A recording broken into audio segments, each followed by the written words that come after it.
My name is Reggie. I'm about kicking ass, I'm about taking names, and we're about making games.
We like games with big stars and big explosions.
And we like games so scary, they keep you up at night.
It is game time. It's a new day for me, and a new day for Nintendo. So let's get a couple things straight right off the bat. Part of my job is finding a way for you, the game experts, to have fun. At the same time, I understand if you're among the terminally hip, Nintendo isn't your only choice for gaming. But maybe what you've already seen helps you understand that we're serious about expanding what we do. We also understand that we're not going to run our company just for hardcore gamers. There are gamers out there who aren't as knowledgeable as you, gamers who aren't your age, gamers who don't have your tastes, gamers who live for Mario and Yoshi and Pokemon. It's my job, it's Nintendo's job, to make sure we satisfy all the gamers and to do it better than our competition. We know that this is your third stop on the press tour over the last 24 hours. We know what you've seen and heard, so let me draw a comparison. One of our competitors is a manufacturer in Japan who wants to capture every one of your entertainment dollars, transporting all your content between all your electronics devices on their memory sticks. We're not that company. And there's another company out there who doesn't care what you do as long as you do it on their operating system.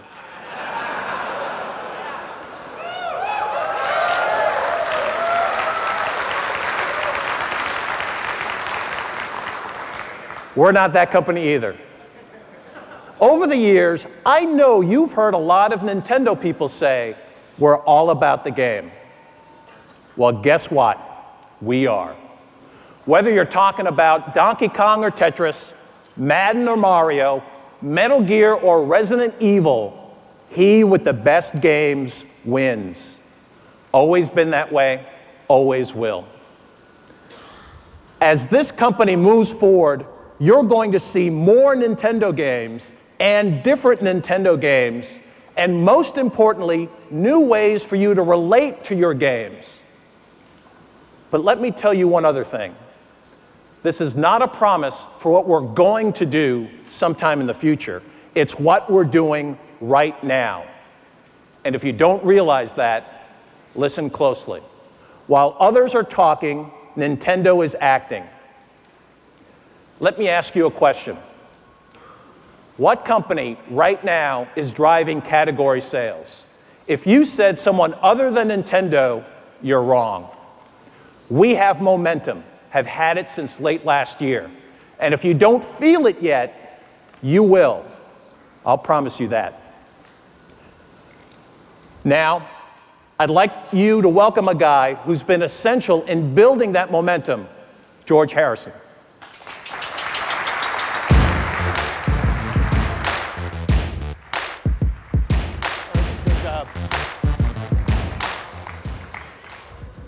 Well, good morning. Reggie mentioned what's going on in the market right now, so let's take a look. This graph shows the industry sales, excluding Nintendo, over the last 2 quarters, compared with the previous period. Now, you don't need an MBA to realize that this really isn't a pretty picture. A full half year of negative growth. Now, let's look at what Nintendo's done in the same time periods. In the last 3 months of last year, up a whopping 21%. And in the first quarter of this year, despite the fact that we're competing with our own success, last year launching Pokemon Ruby and Sapphire, Zelda Wind Waker, and even Game Boy Advance SP, we're up another 7%. So without Nintendo, there would be no growth. On the console side, we see plenty of business yet to be done in this generation. And unlike one of our competitors, who appears anxious for this generation to end, we're intent on fully playing out our hand. It's how we've always played the game because it works. Right now, industry growth is being delivered by Nintendo, only by Nintendo. And that's because we're focused on the here and now. Here's the up-to-date scorecard on the console business. Over the last year, Sony has sold through about 6 million machines. That's a decline of about 28% from the year before. Microsoft moved about 3.3 million machines, 3.2 million machines, essentially flat with the previous year. During that same period, Nintendo sold through over 3.3 million units of GameCube, a jump of 41%. And yes, that is good for second place. So when you run the software equation, you get a very similar answer. Nintendo GameCube is more than holding its own. So far in 2004, we've sold more games per system than Microsoft, and we're closing in on Sony. Now, overall, the three systems combined have sold about 38 million units in this generation. And we believe that the potential for this generation is more than 55 million units. That means there are almost 20 million units still to be sold. And you have to ask yourself, what will sell them? Well, this is the fourth system that Nintendo has introduced and managed to the back half of a console cycle. And we've learned that success here always relies on the same three things. First, we've all burned through the hardcore early adopters, the gamers who want the most extreme challenges. They want them to occupy them for weeks or days at a time. The late adopters want something else. They want pure entertainment, entertainment that's easy to get into, and often just for a quick burst of time. And second, they want familiarity. They want names and characters from past generations that they're comfortable with. And finally, and most importantly, they want value. They're hunting for bargains. Major play for minor pay. Now, any of these three factors can win the market share in the back half of a console cycle. But if you've got all three going for you, this is what you get. We dropped the Nintendo GameCube price in late September. After 30 days, sales were up 50% over the same period in the previous year. After 60 days, they were up 58%. And counting through the holidays, even though we had already begun to run out of inventory, we sold more than 73% more GameCubes than we did in the prior year. Now, this chart does two things. First, it shows you why Nintendo is driving growth for the industry. And at the same time, it sets the bar for sales performance from our console competitors. Can those competitors grow 73% in their first 90 days after a price drop? Well, we'll see. More importantly, though, we suspect it will be quite some time until someone can match our $99 price point. The value advantage in a value-conscious market clearly remains with Nintendo. Now next, we're fully deploying the familiar franchises that are so popular with the mass market. At the top of our briefing, we showed you 3 games designed to move the souls of even the most veteran gamer. And we're intent on expanding the GameCube's appeal. But we're not going to do it by ignoring the casual players who are just in it for a little bit of fun. On the show floor tomorrow, you'll see our market movers in action. A new Donkey Kong adventure, a new Pikmin, a move for Advance Wars to GameCube, and Mario making 2 appearances in Mario Party 6 and in Paper Mario. In all, Nintendo's GameCube library will grow to more than 400 games this year. And the common factor among all of them is fun. Now, new ways of interacting aren't just limited to the GameCube. Now, as you're all aware, Pokemon has again taken the market by storm in Japan with the new Fire Red and Leaf Green editions. They sold through nearly 2.5 million copies in less than 15 weeks. But there's a brand new kind of appeal here, too. The ability to trade your Pokemon with your friends using the Game Boy Advance wireless adapter. This opens up whole new horizons for the creators. And in fact, you'll soon be seeing and playing wirelessly with more than a dozen titles. It's great software and innovation like this that have pushed every competitor out of the out of the portable game space. And 9 serious competitors have made a run at Game Boy in the past 15 years. but 9 have failed. Game Boy doesn't just lead the handheld gaming market, it owns it. The Game Boy franchise this year is also making a significant revolution because of this feature, Game Boy Advance Video. No new hardware or accessories needed to play back pre-recorded material from these small video packs. The first titles will include multiple episodes of Pokemon and others on one pack. Well, will it sell? Initial orders are already over 2 million units. You can look forward to soon to material with a decidedly older appeal, and will have significantly larger memory capacity to allow even more video playback. Well, wireless connection and video playback really widen Game Boy's appeal. But in an important sense, that appeal is already expanding. It may surprise you to learn that 1/3 of all Game Boy Advance SP users are over the age of 18. And our classic NES line, coming in June, will bump the age appeal even higher. The new limited edition classic NES hardware and 8 classic games for $19.99 are sure to be a hit with gamers over the age of 25. Now let me take a moment to talk about the newest competitor in the handheld game. There is no doubt in our minds that the PSP will have some initial appeal for exactly the demographic in this audience today. But in this election year, let me put it this way. By the time the PSP gets on the ballot next spring, more than 25 million Americans will have already voted for Game Boy Advance. Now, if you're asking whether PSP can catch Game Boy Advance, maybe we should first ask, can the PS2 catch Game Boy Advance? Since its launch in June of 2001, Game Boy Advance has sold more units than PlayStation 2 in America.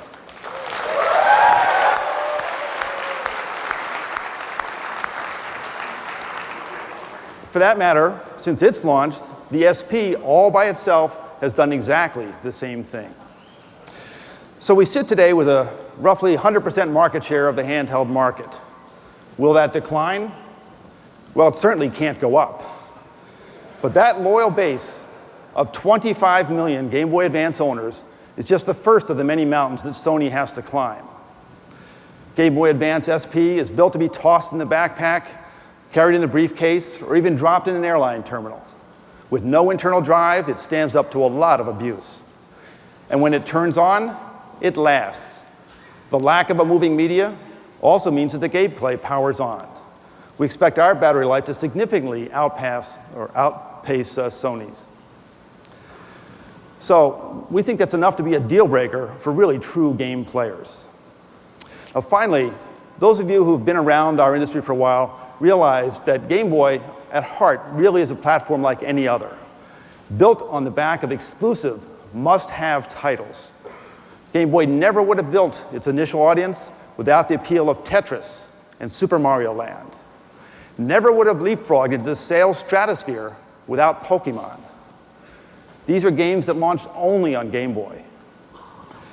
Sony, just like Nokia and others, have to find a killer application before they can truly appeal to the mass market. So bottom line, Game Boy set an all-time record last year. We sold through more systems than any other year in our history. And now, with the wireless play and the video playback, suddenly that appeal is that much greater. In the end, though, it's still about the games. And this year, you'll see Donkey Kong Country 2, F-Zero 2, The Legend of Zelda, Mario Advance, Mario Party, and Mario Pinball, all coming to Game Boy Advance. Together, there's a heavenly array of hits for both Game Boy Advance and Nintendo GameCube. The stars truly are coming out.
What we've talked about today are can't-miss products for Nintendo GameCube and Game Boy Advance.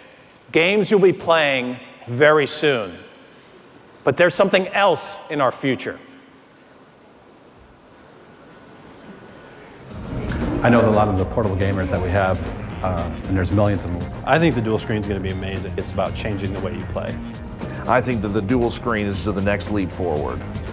It looks like it can be a really neat concept. It's two screen systems, never been done before. Well, I think everybody else is going to have to catch up. All my friends are talking about the dual screen coming out, and I can't wait for it to come out. I can't wait to see it.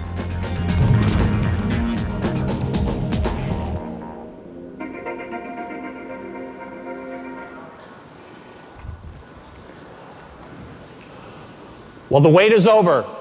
This is Nintendo DS.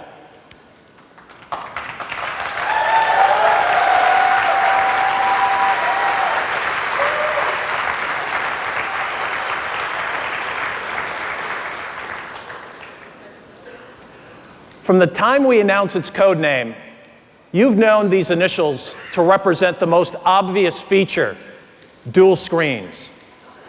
But that's not what the initials stand for to us. DS has a much larger and more relevant meaning.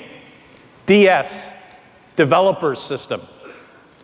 In creating DS, we've given the world's most talented game makers new tools to work with, new ways to express their imaginations, and of course, in the end, new enjoyment for all of us. The result is this: DS not only changes Nintendo, it changes our industry. You'll find Nintendo DS represents a brand new way for players to relate to their games and to each other. Listen to the experts.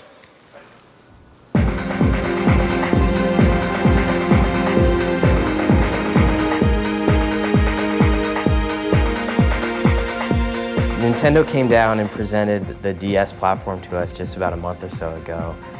I think everyone was in shock. When I told the functions of DS to our creators, they were very excited and eager to work on new development. They really liked DS. The introduction of Nitro, or the DS, is going to allow us to take handheld gaming to the next level. The history of the platform in the last 10 years is that improvements were made on only certain functions. It has been a long time since the platform itself changed radically. With the DS, I think they set the next standard across the board for all kinds of things. It's going to generate such a new way of playing games that is going to generate automatically more emotion, more excitement, and more fun for the player, which is basically what we are here for. Things will totally change. We will think anew what we want to express and what kind of things we want players to enjoy using this platform. We're expecting to change the contents of the game, how to play the game, and how to make the game. The DS will continue Nintendo's great success in the handheld gaming market. It's very innovative technology that is clearly focused on immersing the consumer into the gaming experience.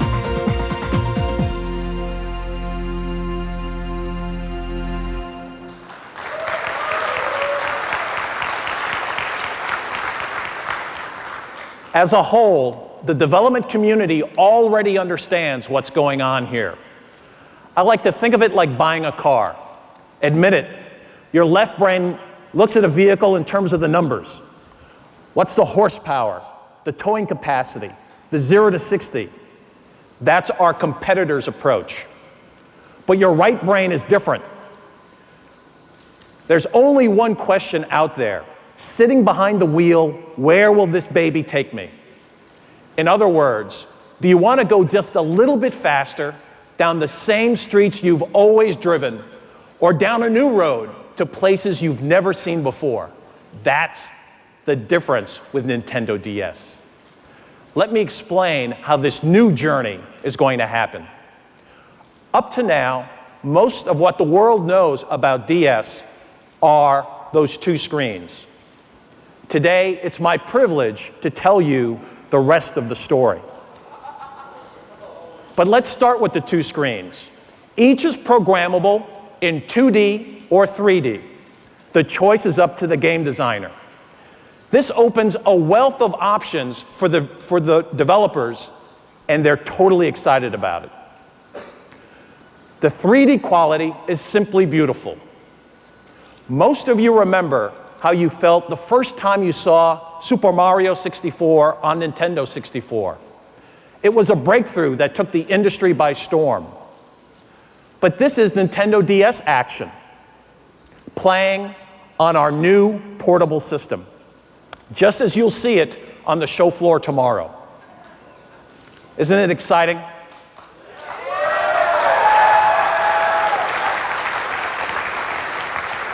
Well, then Mario sees himself in Nintendo DS, and he feels like flying.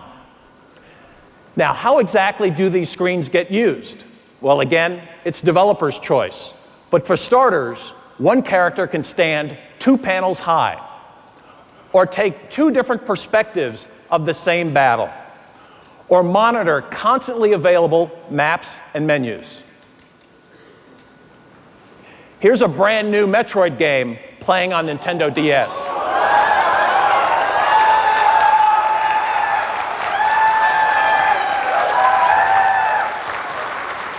The same way you'll be playing it tomorrow.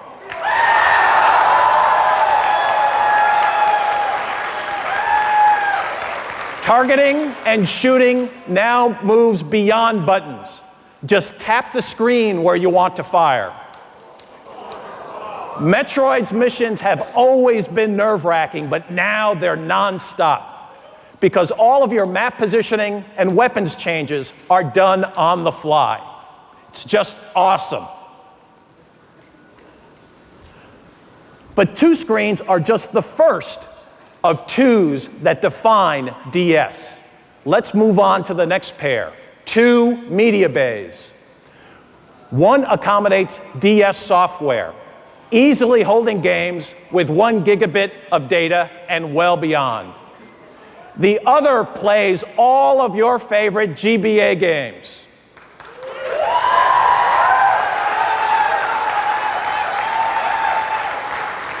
That's right, backward compatibility means an instant library of over 500 titles. And it also welcomes a host of different accessories to enrich your game experience. Next, consider the most exciting 2 for game players. 2 incredible new forms of player control. This is where the connection to your game really changes.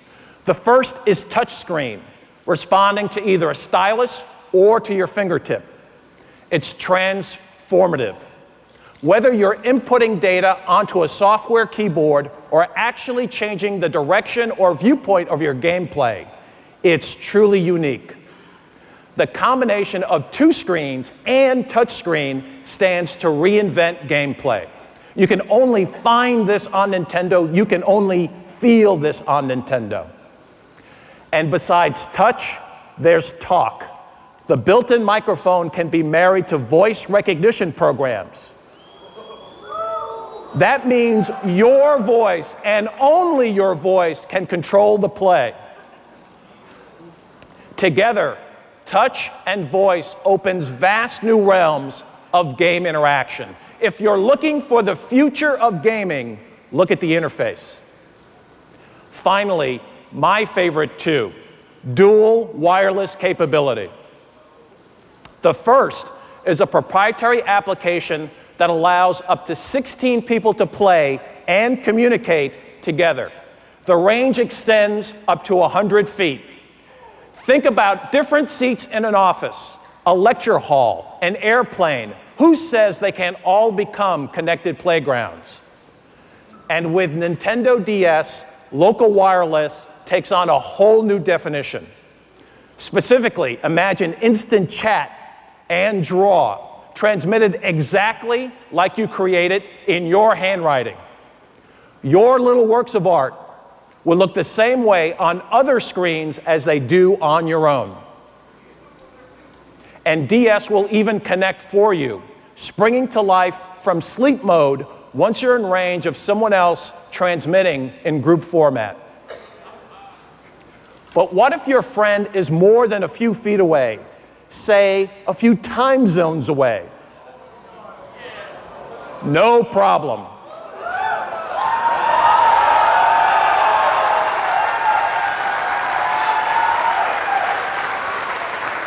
Wi-Fi means you can connect via the net. It's beyond online, it's no line. In all, this machine truly is transformative. It changes how you connect to your games and to each other. There's no reason to take my word for it. Instead, listen again to the developers who are already working on it. Their eyes are fixed firmly on the game horizon, mapping entirely new routes with Nintendo DS.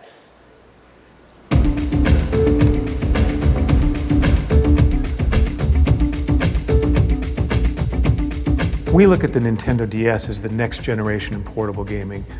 It's more advanced, fully 3D. The two screens allow for a new game mechanic. I think the brighter display, and I think this new memory format is really going to set the standard for how handheld devices are going to be created in the future. What I like best is the touch panels. The idea of just touching is wonderful. Yeah. It's the touch panels that make things easy. The games that took a very complicated operating system and input system may be more player-friendly by using touch panels. The function will enable us to try more interesting things. And one of the most exciting parts of playing video games is competing with your friends and your family, and to be able to compete with a live person is just ultimately the most exciting part of a product. The fact that a format like Nintendo DS supports that kind of multiplayer is tremendous because it really allows games to get to the next level. We can use 4 screens when played by 2 players, maybe even 6 screens or 8 screens. The number of screens increases rapidly, and that kind of possibility of expansion makes us excited. The developer opportunities are right now what's really driving a lot of creativity in the studios. How are we going to use the wireless? What can we do with 2 screens? What about the touch screen? That's really focusing our game designers on trying to build games in an entirely new way.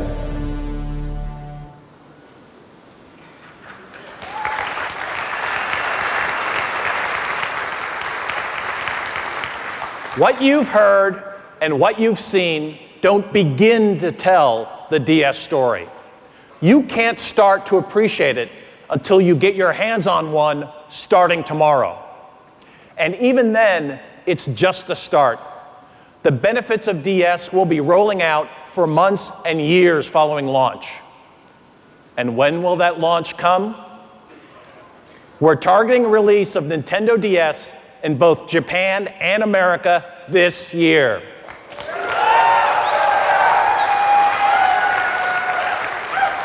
And Europe and Australia in the first quarter of next year.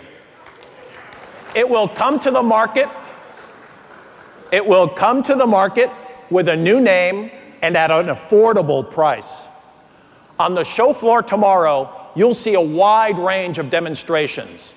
Many of them, in fact, will become retail software. The change that DS represents, and indeed all of the new Nintendo, is happening under the leadership of our worldwide president, Mrs. Satoru Iwata. Please join me in welcoming him.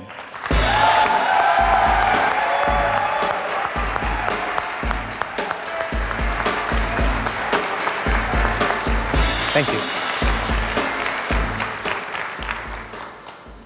Thank you.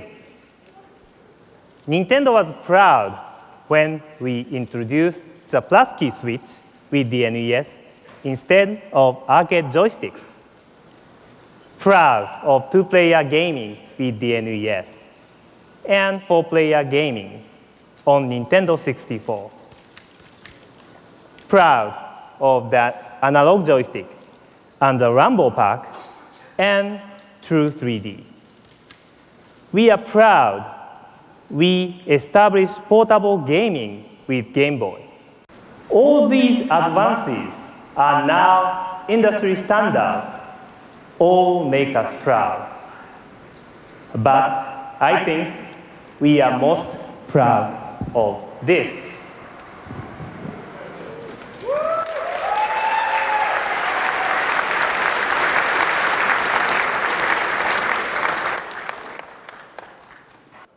All of those innovations changed games, and so will Nintendo DS.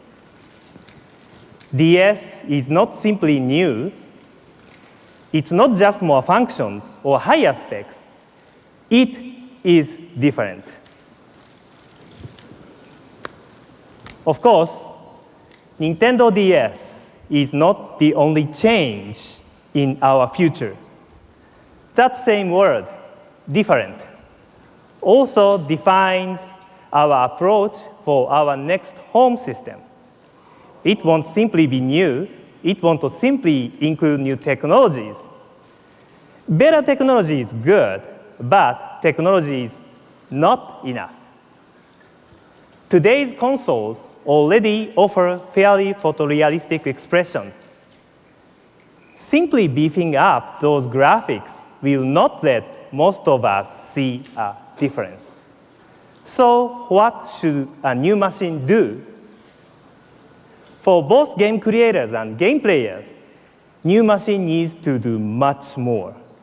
They must offer an unprecedented play experience, something no other machine has delivered before.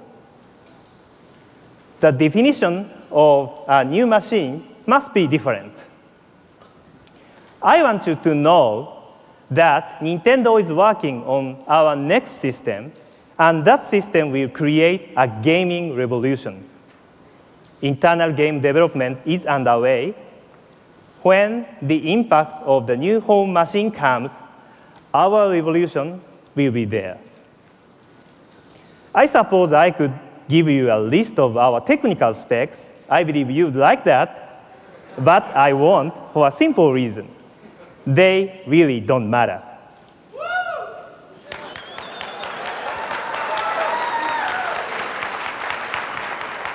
The time when horsepower alone made an important difference is over. From this time on, we must create something more unprecedented experiences, the same way we have with Nintendo DS. So let me repeat. Work on revolution is well underway. When you see it, you will be excited because you will experience a gaming revolution. And with Nintendo DS, video games will be changed. This week, I invite you to enjoy the great new experiences we are creating for Nintendo GameCube and Nintendo Game Boy Advance, and of course, the wonderful new Nintendo DS. Thank you very much.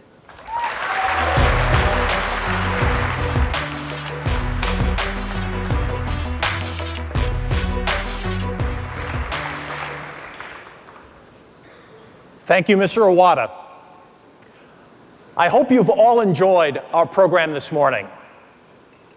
But before you leave, I'd like you to step inside one more world for Nintendo GameCube.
Ladies and gentlemen, please welcome Shigeru Miyamoto.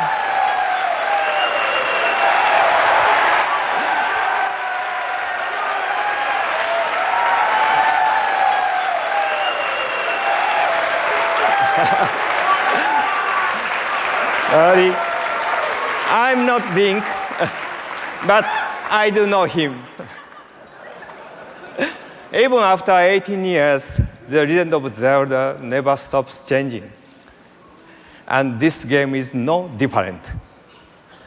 We are now taking you to a world where Link has grown up, a world where he will act different and look different. In order to grow, Link must not stand still, and neither can I. So, thank you. And goodbye.